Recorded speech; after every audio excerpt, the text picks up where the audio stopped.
Eu penso que o bug do milênio aconteceu em 2020, né? Com a Covid, com a pandemia. Quanto a própria guerra não é uma resposta humana também à dificuldade de lidar com a própria dor, com o próprio desamparo. Para a gente se manter sensível a esse olhar, né, para o humano dentro da nossa clínica, a gente mantém o mesmo olhar na hora que a gente sai e transita, né, pelo mundo.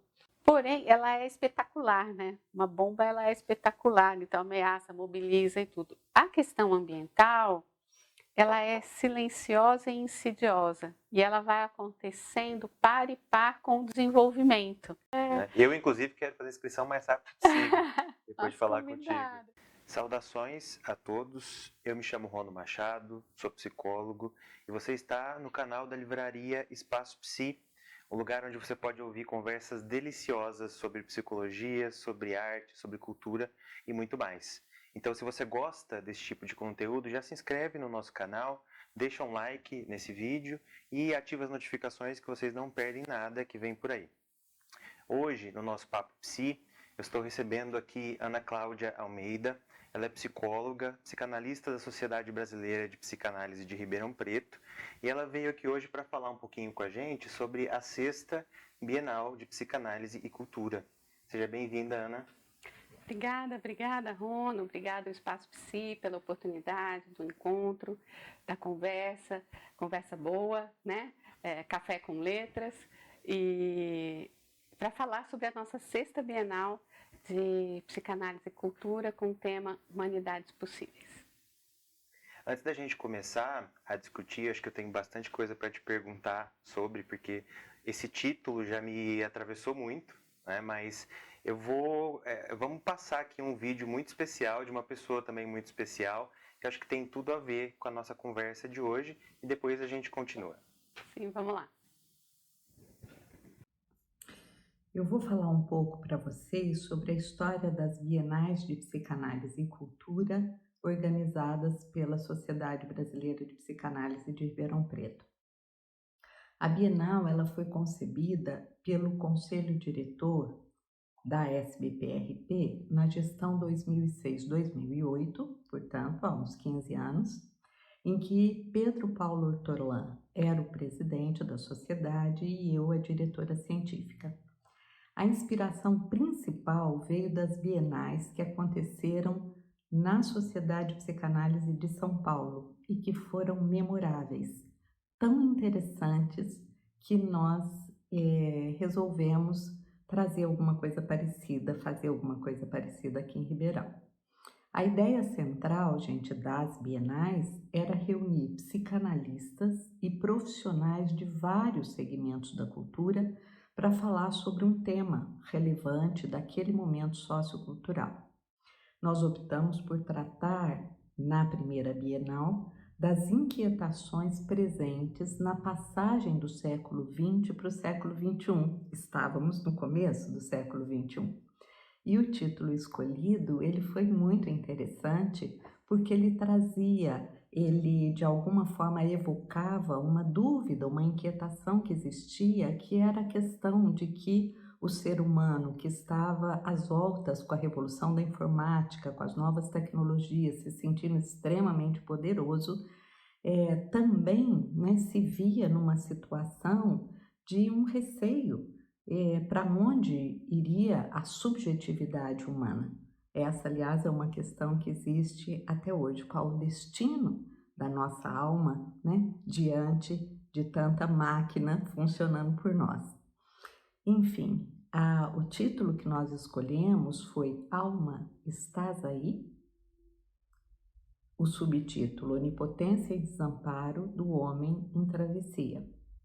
Esse título foi inspirado num trabalho da psicanalista Silvana Vassimon, que iniciava um trabalho que ela escreveu, científico, com essa pergunta, que é da Júlia Kristeva.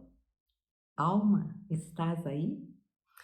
Esse primeiro encontro, que foi também memorável, reuniu, né, muitos analistas e muitos expoentes, pensadores da área da cultura.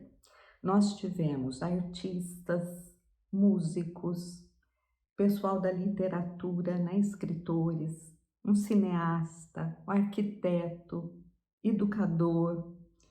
Tivemos até um chefe de cozinha falando para gente, um filósofo, um sociólogo, uma poeta que abriu a Bienal, que foi a Adélia Prado. Então, todos eles expondo suas reflexões sobre o tema escolhido. Ouvi-los, pensar, conversar com eles foi certamente um privilégio, além de uma oportunidade para alimentar a alma. Pois bem, gente, essa ideia que inaugurou nossas bienais permaneceu e permanece presente em todas as outras bienais organizadas pela SBPRB. Assim, nós tivemos Paixão e Paixões, a segunda Bienal, terceira Bienal, Humor, Verdade e Psicanálise, quarta Bienal, Psicanálise e Tecnologia, Diálogos Possíveis, a quinta Bienal, Impermeáveis Fronteiras e agora a sexta Bienal, Humanidades Possíveis. Eu fico muito feliz em ver que a Bienal permanece viva e cumprindo sua função principal, que é de colaborar como alimento da alma e assim contribuir para a expansão da vida cultural na nossa comunidade. É uma emoção ouvir a Bernadette falando sobre o nascimento da Bienal aqui em Ribeirão Preto, porque nós que estamos trabalhando agora na sexta, temos um profundo sentimento de gratidão por esses pioneiros, colegas, psicanalistas, que naquele tempo foram idealistas apaixonados, né? Trazendo essa oportunidade de encontrar psicanálise e cultura. Isso acabou se tornando, esse evento acabou se tornando uma marca identitária da nossa sociedade. Hoje no Brasil, nós somos a única sociedade de psicanálise que tem um evento nesse formato. Ela coloca no filme, né, no vídeo, que foi inspirada em eventos de São Paulo, que realmente existiram, mas já não existem mais, e já há bastante tempo. Então, assim, é uma honra e uma profunda gratidão nossa, que eu aproveito para deixar aí a todos esses pioneiros que a Bernadette está representando e que abriram o caminho para a gente estar trabalhando, seguindo com esse trabalho hoje. Muito bom. Receber você hoje, né, que está fazendo parte da coordenação da Sexta Bienal, é muito bom, até porque, como eu falei, né, logo no começo, quando eu soube desse título da Bienal, ele já me prendeu, Humanidades Possíveis. E aí o pensamento de um psicólogo, psicanalista vai longe, né? E eu queria ouvir de você, assim, qual é o sentido por trás de uma frase que evoca tanta reflexão e tanta problemática? Nós trabalhamos, né, eu coordeno a comissão científica e a gente trabalhou em conjunto com a comissão cultural. Então, um grupo aí começou a se reunir, a pensar sobre isso, e é muito interessante fazer o link com o tema da primeira Bienal, né? Quando se pergunta, Alma, estás aí? E a gente, e eu aqui agora, vendo a Bernadette pensar e falar, né, pensando nisso tudo, eles estavam naquela primeira Bienal sob assim o impacto da passagem para o novo milênio, para o século dos anos 2000, né? O ano 2000 era uma coisa assim que foi muito esperada, que a gente imaginava que muita coisa poderia acontecer. Havia uma questão de achar que podia ser o final do mundo, que ia ter o bug do milênio, que os aparelhos não funcionariam, os aeroportos iam parar, os hospitais. Então criou-se toda uma expectativa, né, a respeito do ano 2000, do que ia acontecer com a gente esse terceiro milênio. Quem viveu a passagem sabe que nesse sentido foi uma profunda decepção, né? Porque nada demais aconteceu na passagem para o ano 2000. O bug não aconteceu. Eu penso que o bug do milênio aconteceu em 2020, né? Com a Covid, com a pandemia e com tudo que veio à tona a partir dessa experiência, que foi uma experiência que realmente alcançou a humanidade como um todo, que colocou em xeque a nossa própria existência, a nossa sobrevivência individual, como espécie, como planeta, trouxe à tona todos os temas relacionados à humanidade, mas de uma forma chocante, impactante, e que nós vivemos literalmente a história, né, fazendo a história. Alguns historiadores, e em geral, a definição de fases históricas não se coloca propriamente no ano do calendário. Né? Então, vamos dizer, iniciou o terceiro milênio nos anos 2000, na passagem para o ano 2000. Isso no calendário, né? Na nossa história, possivelmente, no desenrolar aí, do tempo, essa passagem para essa nova fase talvez seja marcada pelo ano 2020, quando então estoura essa pandemia, nos coloca em xeque e praticamente nos convoca a pensar sobre a possibilidade da humanidade continuar existindo como humanidade, como espécie, mas também das qualidades humanas do ser humano. Isso ficou em xeque também. A sobrevivência da espécie, mas as qualidades. É possível que a gente continue sendo humano? É essa reflexão que a gente chegou, que nos instigou a propor e tentar trazer aí uma série de conversas, principalmente no diálogo da psicanálise com a comunidade, com a cultura, né? Esse foi o estopim, né? O estado inicial. Eu acho que abre margem para muitas reflexões possíveis a partir desse estalo, como você falou. Eu achei interessante que quando você falou o vídeo, a frase que a Bernadette também citou no vídeo dela, Alma, estás aí? Eu me lembrei de uma brincadeira com esses estás aí, que eu acho que qualquer pessoa que teve uma aula online ou que fez um grupo online. E aí, você está aí? Vocês estão aí? Vocês estão me ouvindo? Caiu a conexão? Caiu a conexão, exato. Onde é que está esse outro? E o quanto ele está presente ou não? E como é esse contato, não só naquele momento, mas um momento onde a gente volta a se encontrar dessa forma como a gente está aqui hoje, né? Eu acho que tem tanta coisa que atravessa esse cenário que você está descrevendo, que de fato, assim, dá pra gente pensar que foi esse sim o bug do milênio. Eu acredito. E o quanto tudo isso nos trouxe a sensação de desamparo, obviamente, né? De susto, porque essa pergunta, você está aí? Né? Você está aí ou eu estou sozinho?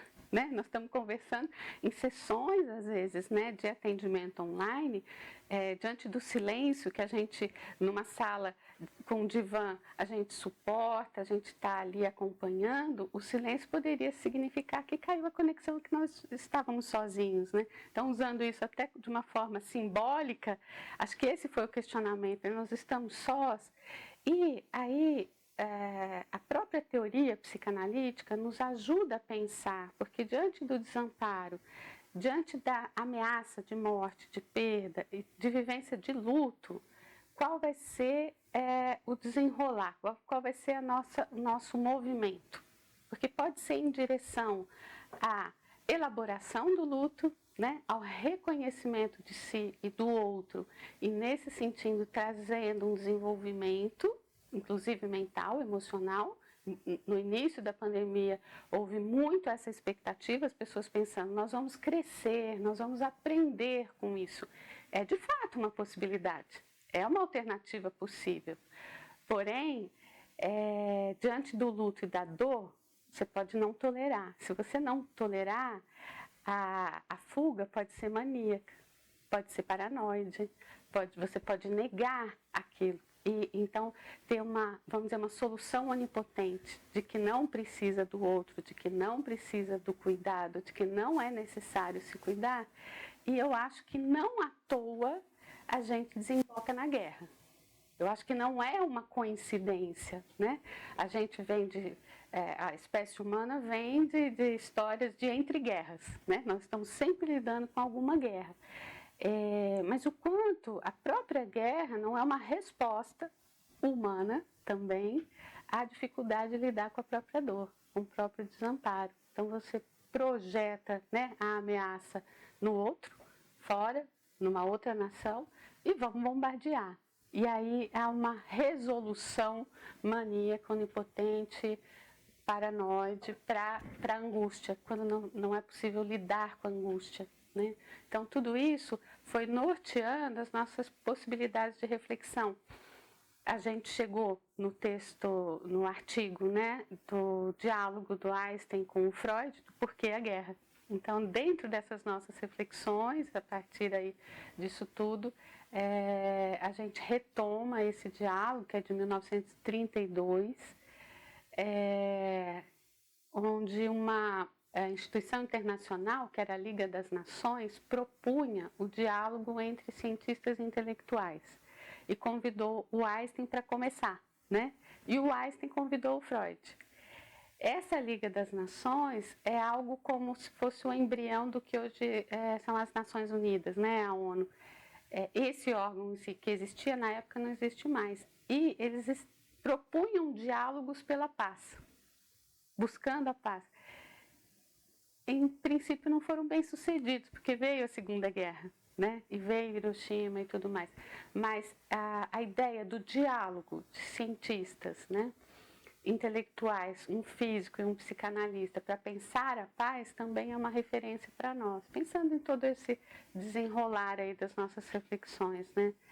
E tanto que nós vamos ter uma mesa, porque ainda a guerra, com um físico, Marcelo Gleiser, e um psicanalista, o Cláudio Eiser, né? Uma Sensacional. atualização aí, uma reedição dessas reflexões.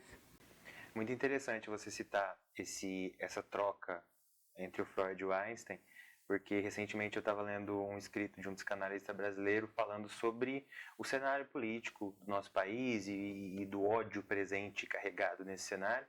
E ele estava dizendo que as pessoas elas continuam se estranhando e assustando com a guerra e com o ódio. Ele fez uma provocação, né? Considerando o humano, estranho é a paz. Estranho é a possibilidade de coexistir. Então, acho que a psicanálise pode lançar um olhar bem interessante sobre isso. E eu fiquei pensando aqui um pouco também nessa questão, assim, de como você falou, né? Entender esses cenários que se repetem, que se atualizam, mas continuam se repetindo. Sim. O Freud, no Mal-Estar das Civilizações, em 1930, ele encerra justamente com esse questionamento. É interessante que ele publica o Mal-Estar na Civilização e, a seguir, em 1932, tem esse diálogo com Einstein, né? E ele encerra justamente colocando essa reflexão, né? Que a psicanálise propõe, que faz parte, né, da natureza humana, a pulsão de vida e também a pulsão de morte, né? A pulsão de vida propondo as ligações, interações, inclusive humanas, e a pulsão de morte, o desligamento, né? E aí toda essa força, esse potencial pode ser destrutivo também. E ele até coloca, né, na época, que todo o avanço científico, que na época com trens velozes, telégrafos e tal. Então, hoje a gente pensando, né, com todo o nosso avanço científico, quanto isso se traduz, se expressa também em bem-estar humano.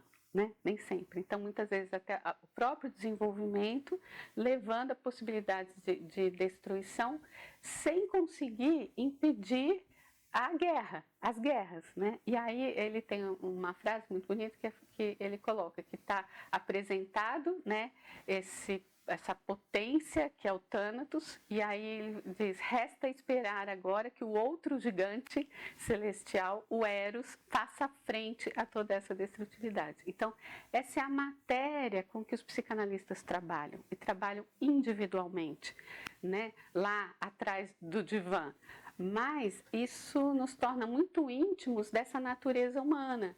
E como psicanalistas, veja, desde o Freud, eu trouxe aqui uma outra referência nossa também, que foi a Hannah Siegel, né? Ela tem um livro Psicanálise, Literatura e Guerra, também discutindo o compromisso ético-social da psicanálise em poder colocar este conhecimento à disposição da humanidade, como um patrimônio da humanidade. Não que a gente seja melhor do que as outras áreas de conhecimento, tudo, mas esse é o nosso. Essa é a nossa distinção, é o que a gente tem para oferecer. O poder reconhecer, identificar, perceber, colocar isso, né? e a destrutividade humana como algo que faz parte e que é isso, a gente está sempre querendo eliminar a destrutividade do outro, né? Ninguém quer fazer, os países não propõem armas nucleares para atacar ninguém, eles propõem para se defender da destrutividade do outro. A justificativa é sempre essa, sim, né? Sim. Agora, a possibilidade realista da gente conter a destrutividade é cada um pensar na sua própria destrutividade e cuidar dela, né? E contê-la ou transformá-la. A psicanálise propõe formas de transformação, né? Das emoções, dos sentimentos, assim como a cultura, assim como a produção artística. Então é preciso que a humanidade encontre formas de lidar com essa destrutividade, né? Que é inerente e que é inevitável, né? Isso que você está falando, Ana, passa pela ideia de que antes de qualquer coisa a gente precisa admitir a própria agressividade, o que por si só já é um grande desafio, né? Uhum. Eu fiquei pensando aqui enquanto você estava falando o quanto que, por exemplo, a gente ouve às vezes assim, tem uma pessoa ali com um discurso de ódio, eu queria matar ela.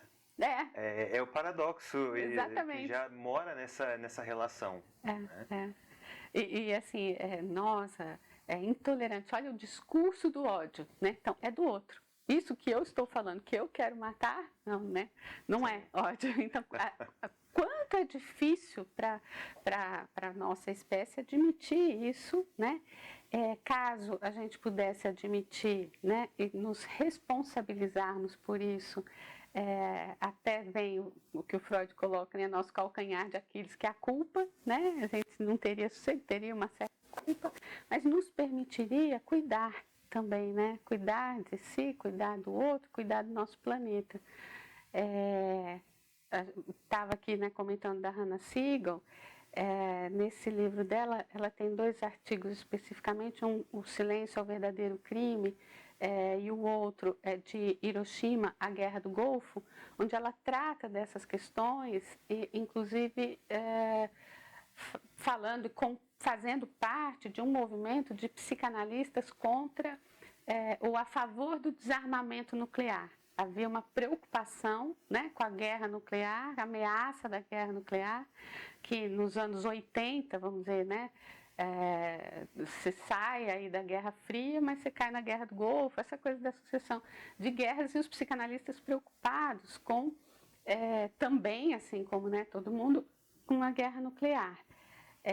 E aí ela propõe essa participação da psicanálise em termos sociais, trazendo a reflexão. Hoje, quando a gente for pensar o tema da nossa Bienal e a gente pensa em humanidades possíveis, e é claro que a gente também está preocupado aí com as guerras e a destrutividade e tudo, tem um outro aspecto que vem como uma atualidade, se atualiza de uma forma impactante, que é a questão ambiental. Então, a guerra nuclear, a bomba nuclear, continua nos ameaçando, continuamos aí sob essa ameaça. Porém, ela é espetacular, né? Uma bomba, ela é espetacular, então ameaça, mobiliza e tudo. A questão ambiental, ela é silenciosa e insidiosa, e ela vai acontecendo par e par com o desenvolvimento. Então, nós estamos nos desenvolvendo, nós estamos com avanços tecnológicos, mas sem uma consciência, um reconhecimento da destrutividade que está implicando isso daí. Né? E aí fica uma espécie de envenenamento do planeta do qual a gente tem pouca consciência, não toma consciência, não reconhece como uma ameaça aí tão grande quanto uma bomba nuclear. Então, quando a gente começou a pensar em guerras e tudo, e essa questão que a própria Hannah Siegel coloca, a gente teve isso em mente. A gente gostaria também de propor uma reflexão sobre os cuidados com o planeta.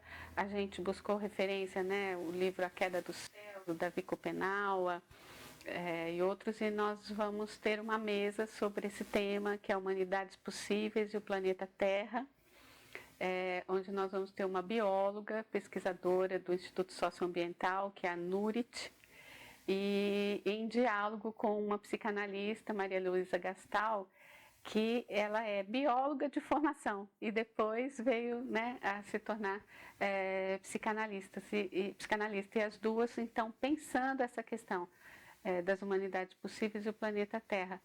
A Maria Luísa Gastal é nossa representante na IPA. A IPA é a Associação Psicanalítica Internacional, que congrega as sociedades de psicanálise no mundo todo e hoje tem um comitê específico para pensar as questões climáticas. E a Maria Luísa Gastal, ela é nossa representante do Brasil nesse comitê da IPA. Então, e ela vai estar com a gente conversando também sobre o tema.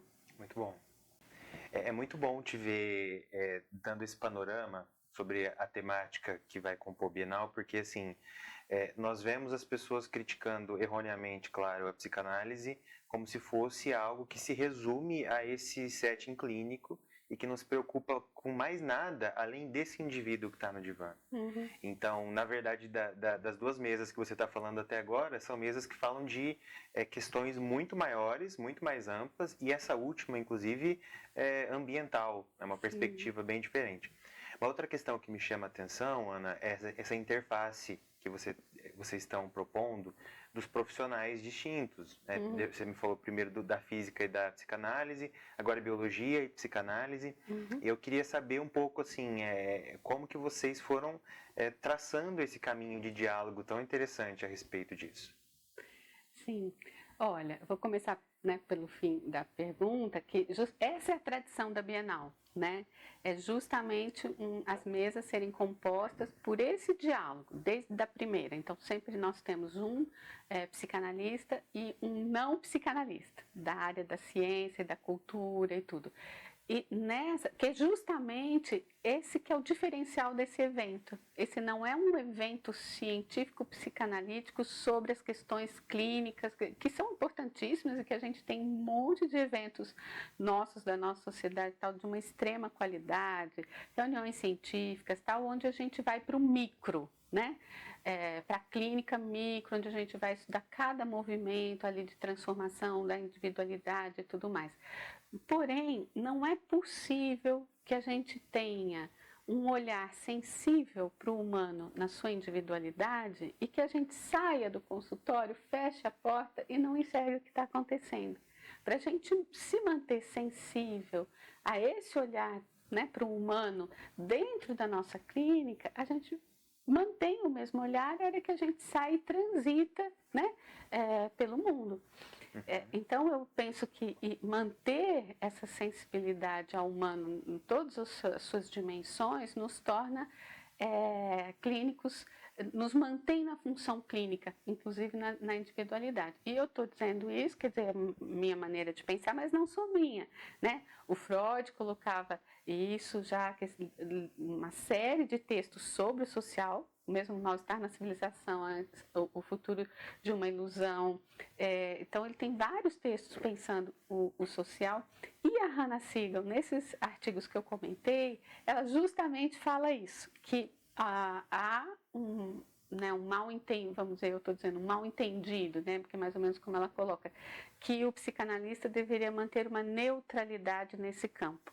E aí ela mesma, nem sou eu, somos nós lá da Bienal, diferencia isso, né? Que nós não temos uma ação política partidária, né? Nós não temos uma atitude de partidos políticos, uma atuação política, isso não cabe em nenhum momento para um psicanalista, né? Assim, a não ser na esfera individual das escolhas pessoais dele, mas não se manifestar nesse sentido. Porém, diante de situações sociais, que afetam a toda a humanidade, o silêncio, né, o não se manifestar aí seria uma espécie de neutralidade ética. E aí isso não é possível, da gente se manter eticamente neutro. Eticamente, nós temos um compromisso com a vida. Né? E Freud coloca no diálogo com Einstein que nós somos, por natureza, pacifistas. Então, essa questão de acreditar, né, que a psicanálise pode acontecer lá no refúgio da clínica, eu vejo como um mal-entendido, um engano que coloca em risco a própria psicanálise. Se a psicanálise se fecha aí, ela não sobrevive, a gente não vai conseguir, a gente perde a sensibilidade para o humano. E aí ela própria coloca, por isso que ela, no artigo que ela propõe como Silêncio ao Verdadeiro Crime, ela cita essa frase de uma escritora russa que se chama Nadeja Maldstein, que tem um livro, e isso é extraído do livro dela que se chama Esperança contra a Esperança. E essa escritora, ela era esposa, casada com um poeta russo, Ossip, não sei se a minha pronúncia está correta, ou Osip, que foi perseguido pelo regime stalinista e morto. Depois do marido morto, ela passou a ser também perseguida e ela foge, né? Vai transitando por vilarejos e tudo como professora, e nas noites ela sussurrava repetindo os versos do marido, para que ela não se esquecesse, porque a obra dele foi toda destruída. E era a forma dela preservar a obra para que pudesse ser publicada um dia, né? Através dessa citação da Hannah Siegel, com todas essas reflexões, a gente chegou a uma escritora brasileira, que é a Noemi Jaff, que escreveu uma biografia romantizada da Nadeja Maldstein. E o livro dela se chama O que ela sussurra. E a Noemi vai estar com a gente também na Bienal, numa mesa que se chama O que ela sussurra, conversando com uma psicanalista, na tradição que você estava falando. Então nós vamos ter uma bióloga, um físico e nessa mesa uma escritora junto, inspirada por essa ideia assim, né, que é tão encantadora e que num trecho do livro a própria Nadeja falando que ela sussurra pelo marido, mas que ela sussurra também por ela mesma, como forma de sobrevivência, né? Então é muito, muito bonito. O quanto pensar sobre a destrutividade, tornar possível pensar sobre a destrutividade, acaba também nos trazendo essa parte da poesia, da cultura, que é o que faz frente, né? Que é o que torna isso realmente possível, né? Sim. E acho que, como você falou no início da resposta, a proposta da Bienal é fazer esse diálogo, e é um diálogo que enriquece tanto essa forma de fazer psicanálise, né? E eu estou aqui me lembrando também, ainda uma outra inspiração para nós na questão do diálogo, nós vamos ter uma historiadora também, a Ana Flávia Magalhães Pinto. E aí ela vai estar na mesa que se chama Humanidades Silenciadas. E foi muito interessante, eu estive na Flip agora em novembro, foi onde eu conheci a Ana Flávia, vi ela se apresentando. Na Flip eles homenagearam a Maria Firmina dos Reis, que é uma escritora do século XIX, dos anos 1800, agora me confundi. A obra dela é publicada em torno de 1850.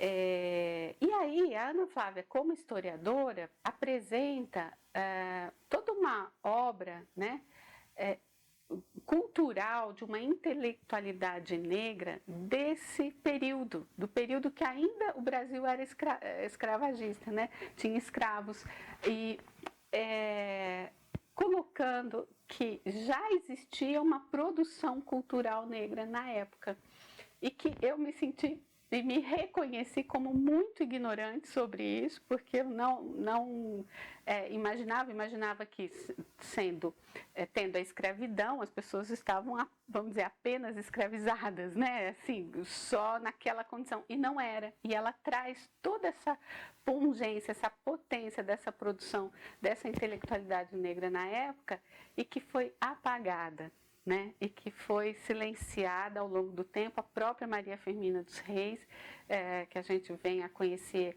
agora nos últimos anos e tudo, assim, que aí ela é colocada em evidência, mas tinha sumido tudo isso, né? Então isso também trata de um lado da destrutividade humana, a questão racial, a questão dessas violências que aconteceram e que a gente nem mesmo se dava conta que estavam acontecendo, que estavam em andamento. Então, a gente vai propor também esse diálogo.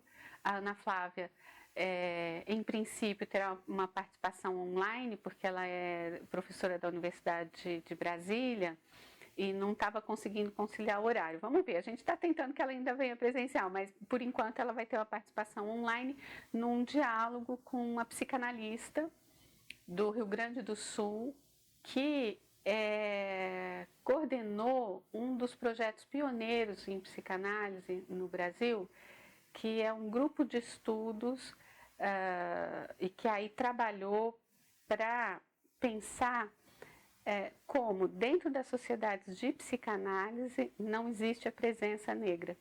Né? É quase que 100% brancas nossas sociedades. Então, poder olhar para isso, reconhecer o que isso significa, parar para pensar nisso, e lá no Rio Grande do Sul, nessa sociedade da qual ela vem, então eles já conseguiram, já está implantado, implementado, ela vai contar um pouco sobre isso para nós, uma política de bolsas que busca tornar acessível, busca abrir as nossas sociedades para que a gente possa se enriquecer com a humanidade brasileira como ela é, e não com uma fatia tão diminuta que fica totalmente branca as sociedades. Né? Isso passa desapercebido por muito tempo e a gente precisou olhar, né? Precisa olhar para esse espelho. Aqui em Ribeirão nós também temos um grupo que está iniciando esses estudos e essas ações que a gente chama, não é propriamente por cotas, como, por exemplo, as universidades, não é bem isso, mas é um sistema de busca de bolsas, financiamento, enfim, né, tornar possível isso. Então, acho que vai ser também um diálogo muito interessante, acho que seja interessante que seja uma historiadora falando sobre isso, né? Nos trazendo assim fatos históricos, não é uma opinião apenas, né? Não é uma maneira de pensar. A gente fez questão de trazer o tema por essa vertente que eu acho que é muito muito legal. A gente está animado, eu acho que vai ser um debate interessante. Eu também estava aqui pensando, né, em trazer um pouco dos elementos de arte e cultura que foram referências para nós, para a elaboração do programa, das nossas atividades. Né? Nós vamos ter esse diálogo presente em todas as mesas, né, da arte, a cultura e a psicanálise, inclusive com apresentações artísticas. Uma referência que foi muito forte para nós é um conto chamado O Sorriso, do Ray Bradbury, que é um escritor e cineasta, tem filmes também baseados na obra dele, e esse conto traz uma situação muito interessante, que é uma sociedade distópica do futuro, um futuro pelos anos 3000, 5000, não me lembro bem, onde um festival de arte acontece. E as atividades desse festival de arte é justamente destruir obras de arte, atacar as obras de arte, apedrejar, cuspir.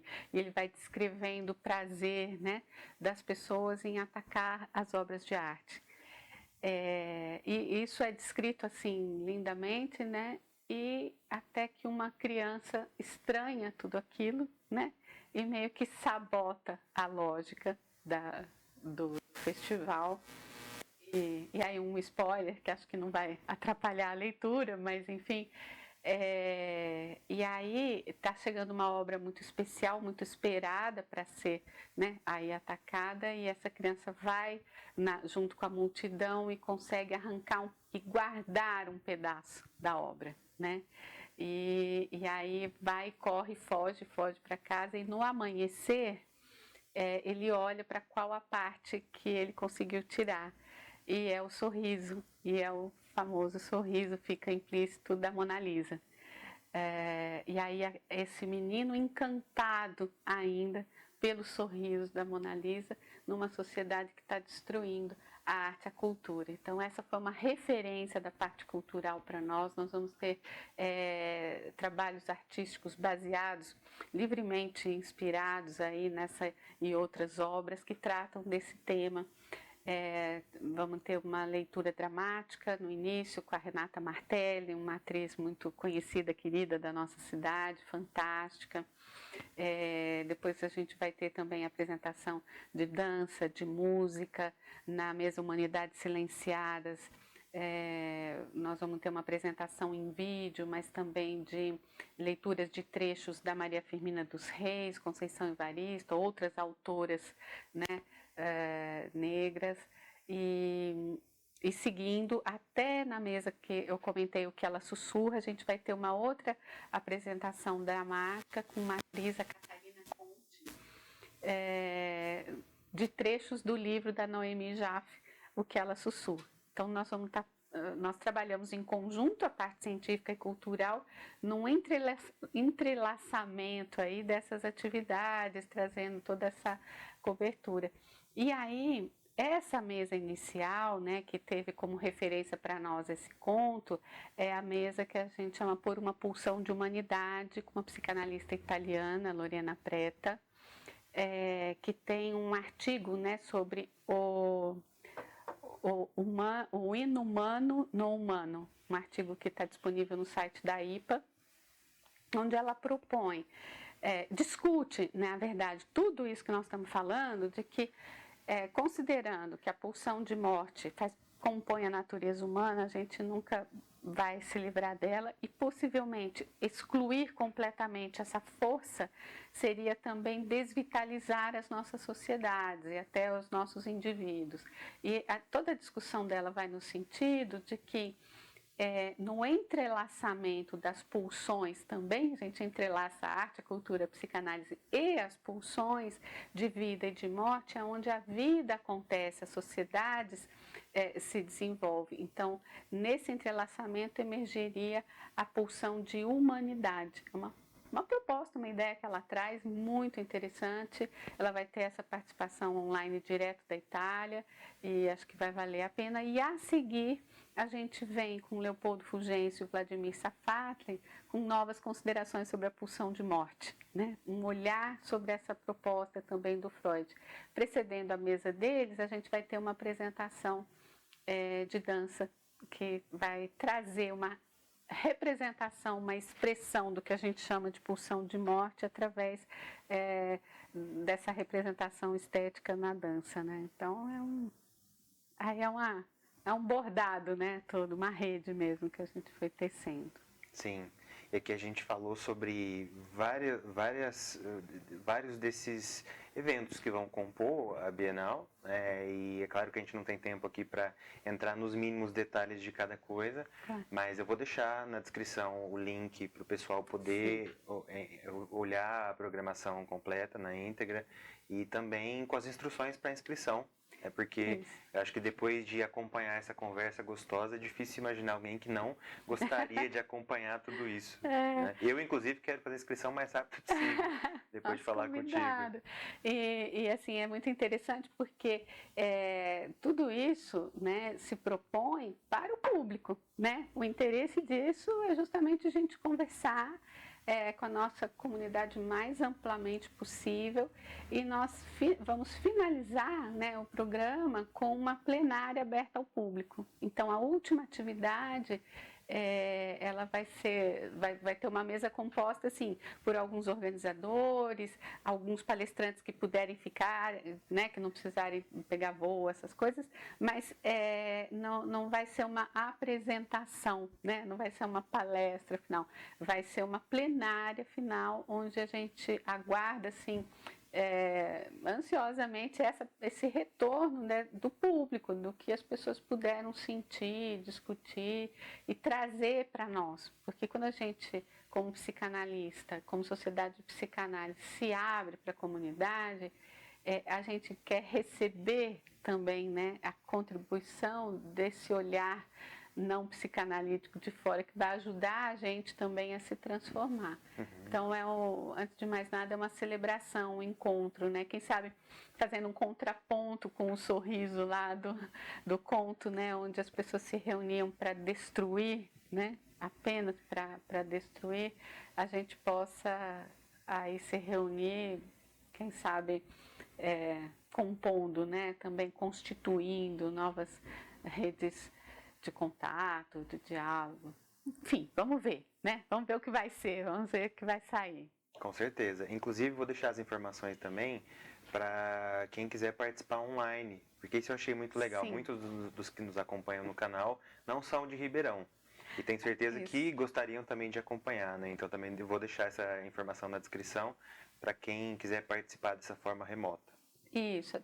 Para nós foi um desafio encarar um evento desse tamanho híbrido, nesse sentido de termos público presencialmente e ao mesmo tempo termos público online.